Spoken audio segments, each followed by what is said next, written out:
Hey everyone, it's great to have you here with us again. Yeah, thanks for joining us. Today we're going to be talking about something that's really important for anyone who's learning English. That's right. We're going to be diving into the present tenses. Specifically, the present simple and the present continuous. These two tenses are like the foundation of speaking and understanding English.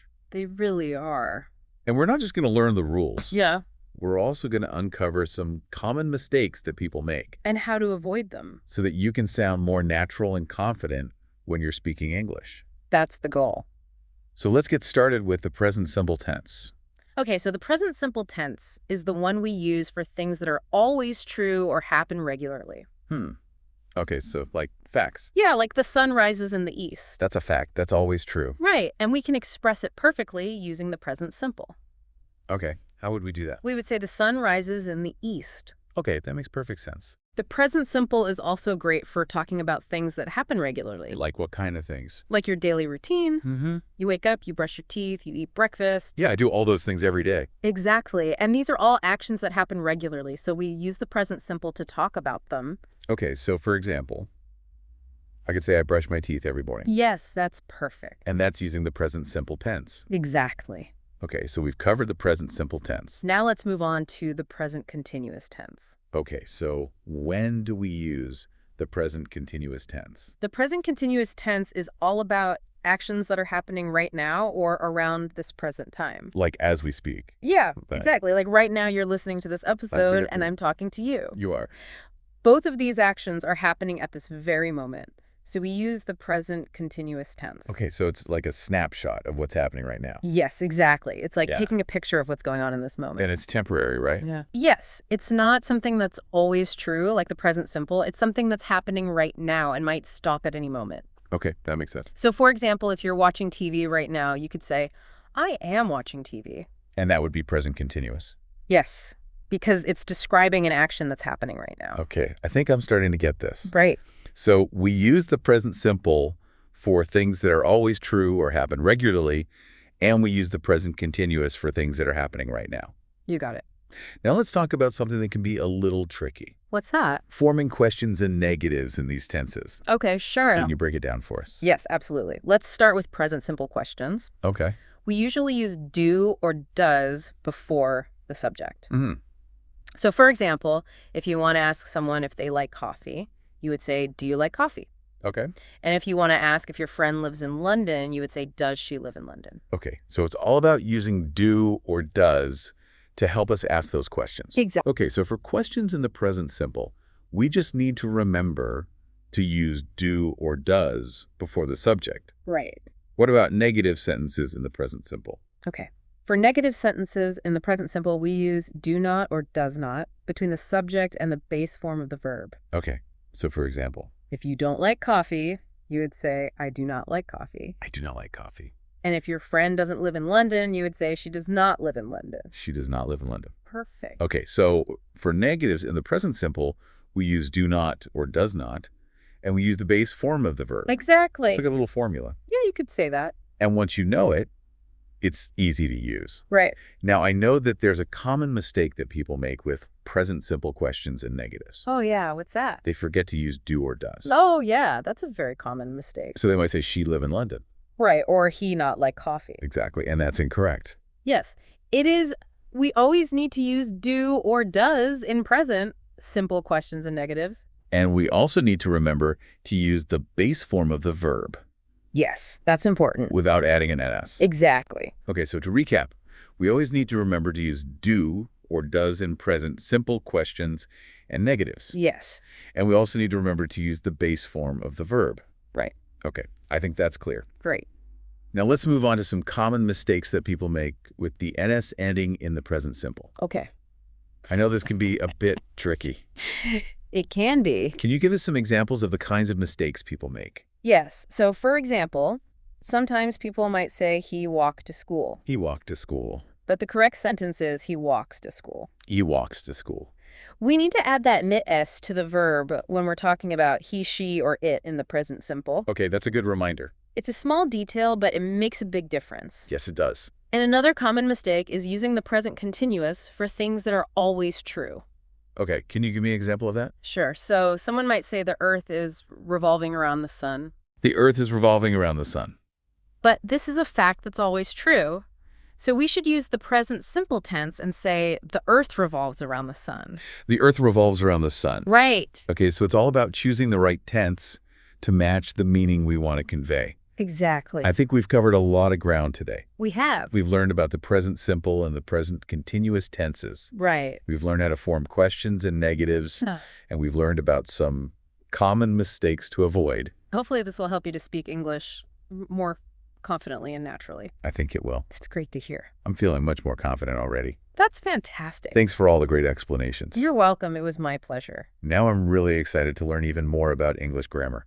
That's great to hear. English grammar is a fascinating subject. It really is. So we've been talking about the present simple tense for things that are always true or happen regularly. Right. And the present continuous for things that are happening right now. Yeah, exactly. Now let's look at some more specific examples. Okay, sounds good. Let's start with a simple one. Okay. If you want to tell someone where you live, you would use the present simple tense. Okay. You would say, I live in London, for example.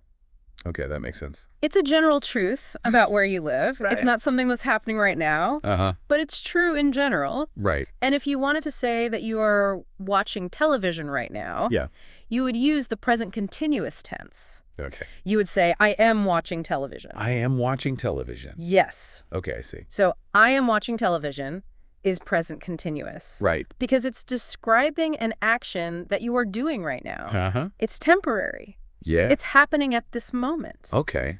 Now let's try another example. Okay. Let's say you want to say that you speak English. Okay. What tense would you use? Let me think. Okay. Speaking English is something that is generally true about me. It's not just happening at this moment. Right. So I think I would use the present simple tense Okay. and say, I speak English. Excellent. You are correct. Okay. And now let's say you want to say that you are speaking English right now at this moment. Okay. What tense would you use? That's easy. Yeah. I would use the present continuous Okay. and say, I am speaking English. You are getting it. Okay. You see how the present simple and present continuous can be used to describe similar actions? Yes. But the meaning is slightly different. Yeah, I see. It's all about whether the action is a general truth or a temporary action happening right now. Precisely. Okay. And with a little practice, you'll be able to use these tenses perfectly. That's encouraging. Now, I know we talked earlier about some common mistakes people make with the S ending in present simple. Right. Are there any other common mistakes we should be aware of? I'm not sure. Tell me. Yes, there are a few other things to watch out for. One mistake that people sometimes make is using the present continuous tense for verbs that describe states or feelings. Oh, okay. Can you give us an example of that? Sure. Let's say you want to say, I love pizza. You should use present simple here Okay. because loving pizza is a state of being. Right. You don't say, I am loving pizza. Why, I see. So some verbs are not usually used in present continuous, even if they are describing something happening right now. Okay. These verbs usually describe states or feelings rather than actions. Okay. Other examples of this type of verb are want, need, believe, understand, know, and like. Okay, so those verbs are usually used in the present simple tense. Yes. Even if they are referring to a feeling or state that you are experiencing right now. Exactly. Okay, so I would say, I want a coffee. Yes. Not, I am wanting a coffee. Exactly. That is a perfect example. Okay. It's a common mistake, but now you know the correct way to say it. That's really helpful. I think this has really cleared up a lot of my confusion about present simple and present continuous. Yeah, me too. I feel much more confident about using them correctly now. Me too. I am glad to hear that. Now, I was wondering if you could give us some more tips on how to practice using present tenses. Of course, one fun way to practice is to think about your daily routine and describe it using the present simple tense. Okay. For example, you could say, I wake up at 7 o'clock, I eat breakfast at 8 o'clock, and I go to work at 9 o'clock. That's a great idea. It's a simple way to practice using the present simple tense in a natural way. Another helpful tip is to pay attention to how native English speakers use present tenses. Okay. Listen to podcasts, watch movies, and read books. Yeah, that's good advice. You will start to notice how these tenses are used in different contexts. That's a great point. Immersing ourselves in the language is one of the best ways to learn. And don't be afraid to make mistakes. Yeah, that's important. Everyone makes mistakes when they are learning a new language. Yeah, for sure. The important thing is to learn from your mistakes and keep practicing. I completely agree mistakes are part of the learning process. The more we practice, the more confident we will become. Yeah, that's true. Now let's talk about another interesting aspect of present tenses. Okay, what's that?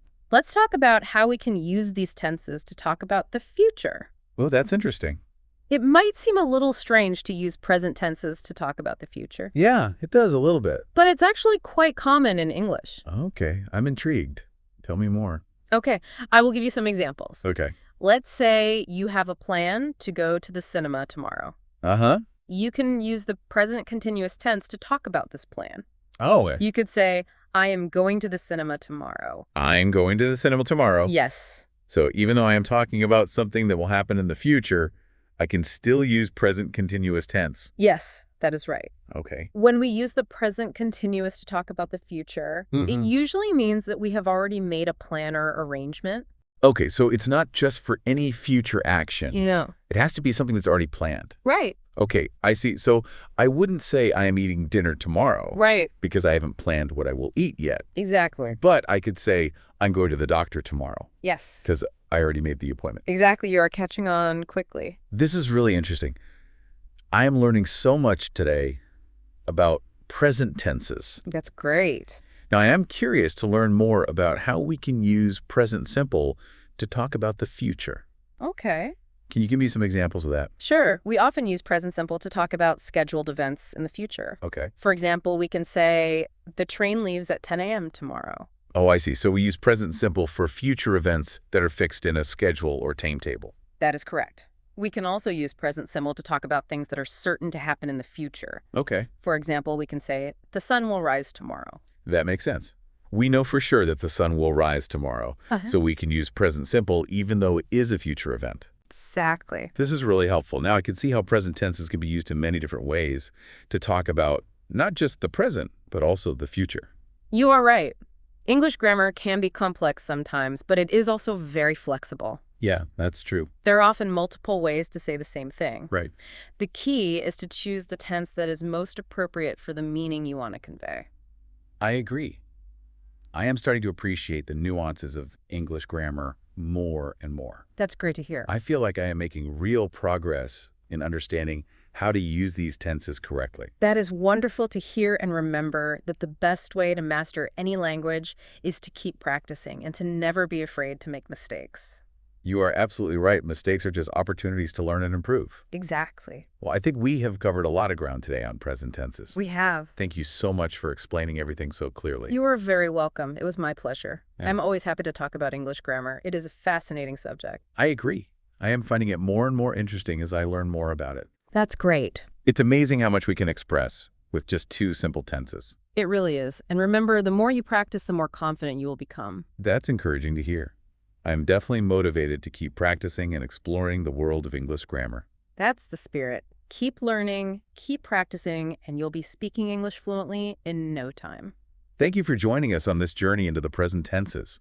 We hope you found it helpful and informative. And if you're eager to learn more about English grammar, be sure to subscribe to this channel for more exciting deep dives into the intricacies of the English language.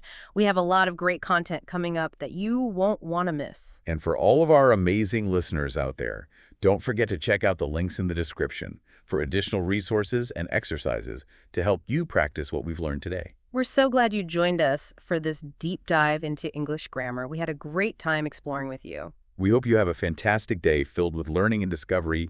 Keep practicing, and we'll see you in the next episode.